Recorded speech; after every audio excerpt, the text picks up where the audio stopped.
Rohit sir, पेरू कोणत्या शेतकऱ्यांनी किती लावावा? अतिशय महत्त्वाचा प्रश्न आहे. ह्यासाठी एक बोरगाव टेक्नॉलॉजी फॉर्म्युला सांगते की तुमच्याकडं किती क्षेत्र आहे त्याच्या 25 ते 30% फक्त तुम्ही पेरू लावा. तुमच्याकडे 1 एकर असेल तर त्याच्या 25 ते 30% जे काही 5-10 गुंठे येईल तेवढंच तुम्ही पेरू लावा. तुमच्याकडे 10 एकर असेल तर त्याच्या 25-30% म्हणजे 2-2.5 एकर तुम्ही लावू शकता. ह्याचं कारण मी असं सांगतो तुम्हाला की 100% तुम्ही पेरूवर डिपेंड राहू नका. पेरू हे काम करायला ऍक्टिव्ह काम करायचं पीक आहे. दुसरं महत्वाचं की समजा अशी काय परिस्थिती आली की बरेच लोक लावायला लागले, रेट पडला, युद्ध झालं, काय ना काय तर प्रॉब्लेम झाला, तर तुमचं अर्थकारण कुठं स्टॉप नाही झालं पाहिजे.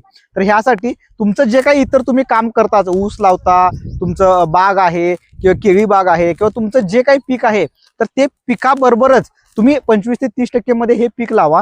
हे सुद्धा खूप चांगलं पीक आहे. यातनं तुम्हाला उत्पादन चांगलं मिळतं, शिकायला चांगलं मिळतं, मार्केट चांगलं असतं, प्रॉफिट चांगलं होतं. पण हाय रिस्कवर जाऊ नका. 25 ते 30% मध्येच ठेवायचं. नक्कीच तुम्हाला चांगला फायदा पण करून देईल आणि रिस्क पण तुमची कमी राहील.